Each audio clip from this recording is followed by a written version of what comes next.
तू जानता है तेरे साथ क्या हो रहा है। चेहरा डल पड़ता जा रहा है, स्किन में ग्लो नहीं, आवाज़ में दम नहीं, बल्कि एक अजीब सॉफ्टनेस आ गई है।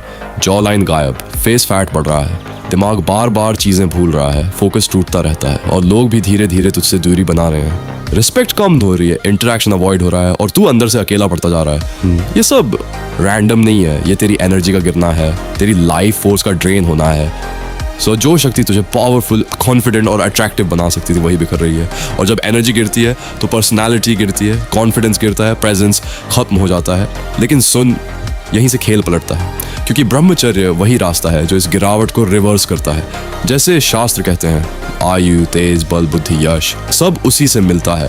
और इसका मतलब है कि जब तू अपनी एनर्जी को संभालता है तो चेहरा डल नहीं बल्कि ग्लो करता है, आवाज़ सॉफ्ट नहीं बल्कि डीप और कमांडिंग हो जाती है, आंखों में डर नहीं बल्कि स्थिरता और इंटेंसिटी आती है, बॉडी लूज नहीं बल्कि टाइट और मैस्कुलिन बनती है, माइंड स्कैटर्ड नहीं बल्कि लेजर फोकस हो जाता है, मेमोरी शार्प हो जाती है और लोग अवॉइड नहीं बल्कि नेचुरली रिस्पेक्ट और अट्रैक्ट होने लगते हैं। असली युद्ध बाहर नहीं, तेरी इंद्रियों, तेरे माइंड और तेरी हैबिट्स के अंदर है। और जो यहाँ जीत गया वो हर जगह जीतता है। इसलिए खुद को विजुअलाइज कर एक शार्प, डिसिप्लिन, फोकस्ड वर्जन के रूप में। जैसे अर्जुना सिर्फ लक्ष्य देखता था, वैसे ही तू डिस्ट्रैक्शंस हटाकर अपने हाईएस्ट सेल्फ को देख, क्योंकि वही इमेज धीरे धीरे रियलिटी बनती है। और याद रख, ये सिर्फ माइंड का नहीं बल्कि लाइफस्टाइल का भी गेम है। जो खाएगा वही बनेगा। जंक और ओवर कंजम्पशन तुझे वीक बनाएंगे, जबकि क्लीन फूड, पानी, प्रोटीन और डिसिप्लिन तेरी एनर्जी को स्टेबल रखेंगे और माइंड को कंट्रोल देंगे।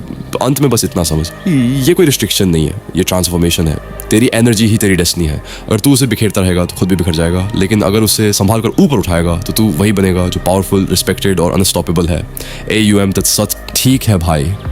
अब इसे एक लंबे गहरे फ्लो वाले पैराग्राफ में सुन, पूरी ब्रह्मचर्य वाली फील के साथ। सोच एक ऐसा इंसान जिसकी सुंदरता इतनी ज़्यादा हो कि लोग उसे देखकर अपने होश खो दें, जिसकी त्वचा सोने की तरह चमकती हो और जिसकी पर्सनैलिटी इतनी आकर्षक हो कि हर कोई उसकी तरफ खींचा चला आए। लेकिन वही इंसान अंदर से पूरी तरह अलग हो, वो अपनी सुंदरता को अपनी पहचान ही न माने बल्कि उसे सिर्फ अपने पिछले कर्मों का परिणाम समझे। यही था समिध्य, जिसे लोग गुड लक कहते थे। लेकिन जहां बाकी लोग ऐसी सुंदरता पर घमंड करते, वहीं समिध्य को ये सब बोझ लगने लगा, क्योंकि हर नज़र, हर आकर्षण उसे उसके असली लक्ष्य से दूर ले जा रहा था। और तभी उसने एक बड़ा फैसला लिया। उसने सब कुछ छोड़ दिया, भोग, आकर्षण, अटेंशन, और एक भिक्षु बन गया। लेकिन असली परीक्षा तो यहीं से शुरू हुई, क्योंकि बाहर की दुनिया छोड़ देने से अंदर की इच्छाएं खत्म नहीं होती। एक सुबह जब वो स्नान करके बाहर आया, सूरज की रोशनी में उसका शरीर चमक रहा था।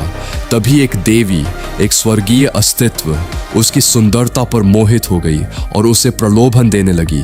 उसने कहा कि तू इतना जवान और सुंदर है, पहले जीवन का आनंद ले, भोग कर, मज़े कर, और जब शरीर बूढ़ा हो जाए तब धर्म के रास्ते पर चलना। और यही वो बात है जो आज भी हर किसी के दिमाग में घूमती है।